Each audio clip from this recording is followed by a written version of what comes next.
তো আজকে একটা ওয়েবসাইট আসলে ডিজাইন করতে যাচ্ছি অনেক দিন পরে আমরা হচ্ছে গিয়ে একটা ওয়েবসাইট ডিজাইন করতে যাচ্ছি, মানে ওয়েবসাইট ডিজাইনের টিউটোরিয়াল করতে যাচ্ছি। ওয়েবসাইট অনেক দিন পরে না, বাট ওয়েবসাইট ডিজাইনের টিউটোরিয়াল অনেক দিন পরে আসতেছি। ম্যাগাজিন ওয়েবসাইট এবং এর আগে যে জিনিসটা কখনো করিনি সেটা হচ্ছে যে ডোমেইন হোস্টিং কিনে ডাইরেক্ট ওয়েবসাইটে ঢুকে যাওয়া, সেই জিনিসটা কখনোই করি নাই। হয়তো বা লোকাল সার্ভার থেকে ওয়েবসাইট ডিজাইন করছি, অথবা কখনো একটা রেডি ওয়েবসাইট আছে, মানে ডোমেন হোস্টিং কেনার পরে রেডি পাইছি, দেন হচ্ছে কি কাজ শুরু করছি। এই প্রথমবারের মতো ইয়ে। অবভিয়াসলি ম্যাগাজিন ওয়েবসাইটটা প্রথম চয়েস থাকার কথা না, যে প্রথম বেসিক ওয়েবসাইট হওয়ার কথা, যে একটা সিম্পল ওয়েবসাইট হওয়ার কথা। বাট এনিওয়ে, খুব কঠিন লাগবে না আশা করতেছি, সহজ করার চেষ্টা করব। সো এখানে একটু রিটার্ন করি যে আহ, যে জিনিসটা নিয়ে একটু কথা বলতে চাই, যে ডোমেন হোস্টিং আসলে ইন্টারনেটে যদি আমরা সার্চ করি buy domain hosting, domain hosting BDS দিয়ে সার্চ করতে পারি, কারণ বাংলাদেশ থেকে কিনতে চাই। আর যদি ইন্টারন্যাশনালি কিনতে চাই, যদি আমার ক্লায়েন্ট বাংলাদেশের হয়, তাহলে বাংলাদেশ থেকে কেনার চেষ্টা করব। কারণ সব সময় না, অবভিয়াসলি না। কারণটা হচ্ছে যে আম, এই কারণটা হচ্ছে যে আপনার হচ্ছে যে আমি যখন বাংলাদেশ থেকে কিনবো, তখন এরকম হবে না, বাইপাস হবে না আর কি। জিনিসটা বাইপাসটা কীরকম, যে আমি হোস্টিং আর ওয়ার্ল্ডের নাম্বার ওয়ান, এই মুহূর্তে ওয়ার্ল্ডের নাম্বার ওয়ান, এই যে হোস্টিংটা আমি রাখছি এখানে, এবং ইকোনমিক সেকেন্ডে সম্ভবত বা থার্ডে নেমচিপ আছে, এরাও ইকোনমিক এবং নেমচিপ হওয়ার কারণে ডেফিনেটলি চিপ, অবভিয়াসলি। বাট ওদের থেকে ডোমেন হোস্টিং কিনলে একটা সুবিধা, অসুবিধাটা বলি ফার্স্টে। সেটা হচ্ছে যে আমার আগে আমেরিকার হচ্ছে ওর সার্ভারে যাবে, দেন হচ্ছে কি আবার রিটার্ন করবে বাংলাদেশের সার্ভারে, এটা একটু স্লো ডাউন করবে জিনিসটাকে, হালকা হইলেও। তো এটা আমাদের ইম্পর্টেন্ট। বাট এনিওয়ে, যদি বলি যে একটা খুব ভালো সার্ভিস দরকার, অবভিয়াসলি হোস্টিংয়ের, এবং তার এআই আছে, যে জিনিসটা আমাদের জন্য কাজের, মানে আমি যদি আসলে কাজ করতে চাই, তো নেম চিপেরও একই রকম গল্প, ভেরি চিপেস্ট এবং ভালো সার্ভিস। বাট এর এআইটা দুর্বল। তো প্রবলেম নাম্বার টু, সবচেয়ে বড় প্রবলেম, বাংলাদেশের কমন প্রবলেম, সেটা হচ্ছে যে আমি তো ডোমেন হোস্টিং কিনবো, কিন্তু আমাকে ইন্টারন্যাশনাল কার্ড ব্যবহার করতে হবে, অথবা পেপ্যাল ব্যবহার করতে হবে, অথবা তো ব্যাঙ্কগুলি আবার, সেখানে আবার ব্যাংকে যদি মনে করেন যে পেপ্যাল তো নাই, ইন্ডিয়া হয়ে বাইপাস করে দেখাইতে হবে যে আমরা এভাবে কিনতেছি, অথবা মানে বিভিন্ন কাহিনী আসবেই এখানে, ঠিক আছে। সো আর একটা জিনিস যে হচ্ছে গিয়ে যে মানে সামহাও তো কিনে ফেলাইলাম ওয়েবসাইট, না মানে সামহাও আমার কাছে কার্ড চলে আসছে, ইন্টারন্যাশনাল কার্ড, আমার ক্রেডিট কার্ড আছে, বাট আমার কার্ডে ডলার নাই, বা এন্ডোর্স করতে হবে, ডলারটাকে নিতে হবে, তারপর এন্ডোর্স করতে হবে, বহুত একটা কমপ্লিকেটেড প্রসেস, মানে বিরক্ত লাগে ডেফিনেটলি, এবং আমি বেশ ঝামেলায় পড়ছি এইগুলি নিয়ে। সো নেক্সট অপশন, বাংলাদেশের বাংলাদেশের যে প্রবলেম, বাংলাদেশে থেকে কিনলে অবভিয়াসলি একটু স্লো সার্ভিস পাবো। আর এই যে এই হোস্টিংয়ারে যে এআই, এই ধরনের কিছু কিন্তু আসলে আমি আমরা পাবো না, ঠিক আছে। আর হচ্ছে যে তাহলে সো এটা কি ঠিক আছে, কিন্তু হোস্টিংয়ারের এআই আমরা পাচ্ছি না। বাট এআই বলতে গেলে কিন্তু শুধু হোস্টিংয়ার না, এই ভদ্রলোকও আছে যারা এআই জিনিসটাকে ইন্ট্রোডিউস করছে, ঠিক আছে। এখনকার গল্প যে নেম চিপ, ঠিক আছে, ভালো কথা, বা ভালো কথা, আমরা কি চ্যাট জিপিটি দিয়ে ওয়েবসাইট ডিজাইন করতে পারি? শুরু করি। সো এরপরে তাহলে এই যে অপশনগুলিতে বেটার কোনো অপশন না যদি হয় আমাদের জন্য, তো তাহলে বাংলাদেশে কোথায় যেতে পারি? বাংলাদেশে বাই ডোমেন ভিডিও অলরেডি দেখছি, এখানে আমি আনবায়াসড। আচ্ছা, সো যেটা বুঝতে পারলাম সেটা হচ্ছে যে এখান থেকে এখন রেকমেন্ডেশন, মানে আমি আসলে কাদের থেকে কিনি। ডেফিনেটলি ওনার সঙ্গে পার্সোনাল পরিচয় আছে, ক্যাট কোড ভিলেজ। সো এটা বাট এনার সঙ্গে আমি কখনোই চেহারা দেখি নাই, কখনোই চিনি না, আজকে তার নাম জাস্ট জানলাম, সেটা তো এনার সঙ্গে বায়াসড হওয়ার কোনো কারণ নাই যে আমি ওনাকে রেকমেন্ড করতেছি বায়াসড হয়ে, যে উনি আমাকে কোনো রকম সহযোগিতা করছে এক্সট্রা রকম, ডেফিনেটলি না। উনি অবভিয়াসলি খুব ভালো সার্ভিস দেন, একটু এক্সপেন্সিভ বাট পারফেক্ট। বাট আমি এই রকম কিছু কখনোই দেখি নাই। কখনোই দেখিনি। আমি 10 বছর ধরে ওয়েবসাইট ডিজাইন করতেছি। হ্যাঁ, কিছু বাটপারের চেহারা তো দেখছি, এরপরে ওরা ঝরে পড়ছে। বাট এসআর হোস্টিং, যদি আপনারা কনফিউজ থাকেন যে এসআর হোস্টিং কেমন কি সার্ভিস, তো আমি সাজেস্ট করব আপনারা এই জিনিসটা জানা দরকার। সেটা হচ্ছে যে হু ইজ আসলে হু ইজ ডোমেন, আসলে এই ওয়েবসাইটটা কয় বছর ধরে তারা ব্যবসা করতেছে।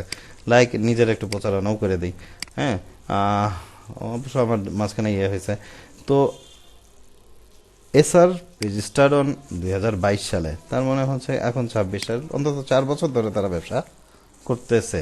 তার মানে একেবারে উড়ে এসে জুড়ে বসছে এরকম কিছু বলবো না। কোড ভিলেজ তো অবভিয়াসলি না, কোড ভিলেজের সঙ্গে অনেক বছর ধরে ব্যবসা। এবং আমার ক্যাডেন ওয়েবের যে ডোমেনটা, এটা কিন্তু কোড ভিলেজ থেকে নেওয়া। আর অন্যান্য আরও অবভিয়াসলি ওদের সঙ্গে যেহেতু একটার কথা কেন বলবো, আমি আসলে আরও দুইটা চারটা বলি, বাট ডোমেন কার থেকে নিব সেটা পরে আসতেছি। আই থিঙ্ক যে হোস্ট সেবা ইজ বেটার সার্ভিস। হোস্ট সেবা আমি আগে ওদের থেকে কিনতাম, একটু এক্সপেন্সিভ লাগে, দ্যাটস ওয়াই আমি আসলে কিনি না। এইগুলি গল্প। বাট তো যেটা বলতেছিলাম এদের থেকেও, বাট আজকের দিনটাতে আমি যেটা করব, অবভিয়াসলি হ্যাঁ, ভিতরে ঢুকে গেলে হবে না, এখান থেকে একটু দামটা দিতে হবে। তো এইটা ওদেরকে বলবো ডাইরেক্টলি আপনারা এখান থেকে ব্যবস্থাটা রাখেন, একেবারে ডাইরেক্ট। এইভাবে মার্কিউয়ের জন্য অপেক্ষা করতে হয় না যেন। তো মানে আপনারা যদি টিউটোরিয়ালটা দেখে থাকেন আর কি, সেটা হচ্ছে যে এই অফারটি সীমিত সময়ের জন্য, তারপরে বিস্তারিত জানতে ক্লিক করুন এখানে। কিন্তু যদি আমি এখানে ক্লিক না করে অন্য জায়গায় ক্লিক করি, তাহলে কিন্তু এটাতে আমি পাবো না, এই জিনিসটা পাবো না। 1499 টাকা, দ্যাট ইজ হচ্ছে 1500 টাকা। Get started. সো আমি আসলে ডোমেনটা কিনতে চাচ্ছি, ডোমেনটা যেটা নিতে চাচ্ছি, লগ ইন করা অবভিয়াসলি লাগবে। অথবা যদি আপনার ডোমেন না, মানে অ্যাকাউন্ট না থাকে, এটা স্বাভাবিকভাবে ইমেল যেভাবে ক্রিয়েট করে সেভাবে আর কি। সো ইসলামিক খবর, আমি নামটা দেখছি এর আগে। আচ্ছা, অন্য নাম দিয়ে দেখি, ইসলামিক নিউজ। আমি জাস্ট খালি দেখানোর জন্য যে এই ওয়েবসাইটটা কি আছে নাকি, আমি দেখবো যে নাই। আমি অলরেডি চেক দিচ্ছি। হ্যাঁ, সো এই ওয়েবসাইটটা আসলে নাই। ঠিক আছে, আনঅ্যাভেলেবল, লালকালিতে আনঅ্যাভেলেবল। একই রকম এই হোস্ট সেবাতে গেলেও তাই। আচ্ছা, আর কোড ভিলেজের ব্যাপারে একটু বলি, ওনাকে ফোন দেওয়া ছাড়া উপায় নেই, মানে অন্যান্য ওয়েব ইয়েতে এটা তো ইসলামিক খবর চেক। এবার দেখবো অ্যাভেলেবেল, কারণ আমি একটু আগে চেক করে গেছি। এর মধ্যে যদি কেউ না কিনে ফেলে, তো অ্যাভেলেবেল দেখাচ্ছে। হ্যাঁ, এবং কিনে নেই। কন্টিনিউ করার পরে কত বছর, মানে কি ফিজ হবে, কিভাবে হবে, সেগুলি জিজ্ঞেস করতেছে। ঠিক আছে, এবং এই জিনিসগুলি 1 বছরের জন্য ফ্রি দিচ্ছে, তো নিয়ে নেন, অসুবিধা কি। যেহেতু ফ্রি দিচ্ছে, আলকাতরাও খাওয়া যায় ফ্রি দিতে। চেক আউট দেওয়ার পরে এখন জিজ্ঞেস করবে যে নতুন অ্যাকাউন্ট করবো নাকি এই আগেরটা করবো। ঠিক আছে, সো এনিওয়ে আমি আসলে করতে চাই। আমি সব টার্মস অ্যান্ড কন্ডিশন পড়ছি, যদি আপনার ইচ্ছা হয় টার্মস অ্যান্ড কন্ডিশন কী কী আছে পড়বেন। আমি যে রোবট না, এটাও প্রমাণ করার জন্য টিকটা দিয়ে দেবেন, কমপ্লিট অর্ডারে ক্লিক করবেন। এরপরে আসলে বিকাশ এর পেমেন্টের জায়গাটা আসবে। ওই জায়গাটাতে আমি একটু পজ দিয়ে এই কারণে করবো যে আমার পার্সোনাল ইনফরমেশন থাকবে ওখানে, তো ওইটা আমরা করবো, একটু পজ দিব পাসওয়ার্ডটা দেওয়া বা পিনটা দেওয়ার জন্য। ঠিক আছে, সো ইম্পর্টেন্ট আমাদের জন্য। পে নাও, ইয়েস, আমি এখনই পে করতে যাচ্ছি, কিনতে যাচ্ছি। বিকাশ টিকেট হেয়ার, আমার ফোন নাম্বার, কোনো সমস্যা নেই, এটুকু জানাইতে যেটা আমার ফোন নাম্বার। দেন কনফার্ম, একটা 6 ডিজিট কোড আসবে, সেটা দিতেও এই মুহূর্তে কনফার্ম নাই, মানে প্রবলেম নাই, এই কারণে যে এইটা আসলে one time code, sorry. So I think যে এটা নিয়ে খুব একটা প্রবলেম হবে না, কত কোড আসে, তাই না? 645546 কনফার্ম। এবার আমি পজ করতে বাধ্য। ওকে, সো কনফার্ম। আমি আসলে 4 সেকেন্ড, 3 সেকেন্ড, 2 সেকেন্ড, 1 সেকেন্ডের মধ্যে সে ওয়েবসাইটে নিয়ে চলে যাবে। এবং এসআরের একটা ড্রব্যাক যেটা তাদেরকে বলা হয়েছে, সেটা হচ্ছে যে এখনও পর্যন্ত ইমেল ভেরিফিকেশন সিস্টেম অ্যাক্টিভ করা হয়নি। ইমেল ভেরিফিকেশন সিস্টেম অ্যাক্টিভ করা উচিত, কারণ না হলে প্রবলেম হইতে পারে। এই কারণে যে আমার নামে আরেকজন ওয়েবসাইট খুলতেই বুঝতে পারে, তখন আসলে আমি ওর মধ্যে কমপ্লেন করতে হবে, দেন ওইটাকে চেক দিবে, তারপরে কিন্তু ভেরিফিকেশন হইলে ঠিক আছে খুলছে, কিন্তু তার ওয়েবসাইট 7 দিনের মধ্যে বন্ধ হয়ে যেতে বাধ্য। ঠিক আছে, so that is so merchant ওয়েবসাইটে আমি রিটার্ন করতেছি এসআর হোস্টিংয়ে, বা না করলেও চলবে। হ্যাঁ, সো আসলে এসআর হোস্টিংয়ে ডাইরেক্ট ঢুকে যাই। এসআর হোস্টিং এ গেলে দেখবো যে আমাদের আমি তো আমার 3টা ওয়েবসাইট, যেটা হচ্ছে একটা কোড ভিলেজে করা, আর বাকি 2টা ওয়েবসাইট হচ্ছে গিয়ে একটা সোশ্যাল মিডিয়া ওয়েবসাইট ক্রিয়েট করতেছি, এটার নাম হচ্ছে দ্য ক্রাউড বেজ। এই মুহূর্তে এখনো শেষ মানে জাস্ট করতেছি, এখনো ইচ্ছা আছে অনেক কিছু। আর সেকেন্ড ওয়ান হচ্ছে যে এই মুহূর্তে ওয়েবসাইটটা যেটা কিনলাম, ইসলামিক ইয়ে, আমি আসলে লোগো টোগো এগুলি কিছুই সেট করি নাই, এগুলি আমরা সেট করব। বাট এনিওয়ে, এই যে এখানে ট্যাবটা দেখতে পাচ্ছেন, বড় একটা বাটন অ্যাকাউন্ট, এখানে ক্লিক করব, ক্লায়েন্ট, হ্যাঁ ক্লায়েন্ট এরিয়া অর এনিথিং এখানে। সো এখানে অনেক কিছু ইনফরমেশন পাওয়া যাবে। মেইলে গেলে ভালো, মেইলে গেলে কোনো সমস্যা নাই। আই থিঙ্ক যে এখনই অ্যাক্টিভ হয়ে গেছে, কারণ এসআর খুব দ্রুত জিনিসটা অ্যাক্টিভ করে দেয়।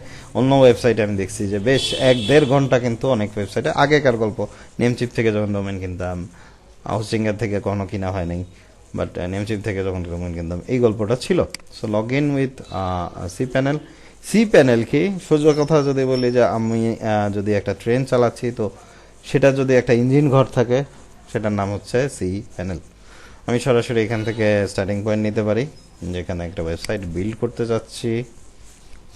গো হেড, এই প্লাগ ইনগুলি সে ইনস্টল করতে যাচ্ছে, আমি আপাতত ক্রস করে দিচ্ছি। আর এই যে এখানে ইসলামিক খবর স্ল্যাশ, এই যে এখানে ইনডাইরেক্টরি WP, এটাকে ব্ল্যাঙ্ক করে দেবেন। এটাকে কেন ব্ল্যাঙ্ক করবেন, যে আমি ইসলামিক খবর স্ল্যাশ WP দিয়ে ওয়েবসাইট চাই না, আমি ডাইরেক্ট ইসলামিক খবর ওয়েবসাইটেই চাচ্ছি। সো এইটা এখানে দিলাম যে নাম দিলাম যে ইসলাম খবর খবর, স্লোগান দিয়েছে নট নিউট্রাল,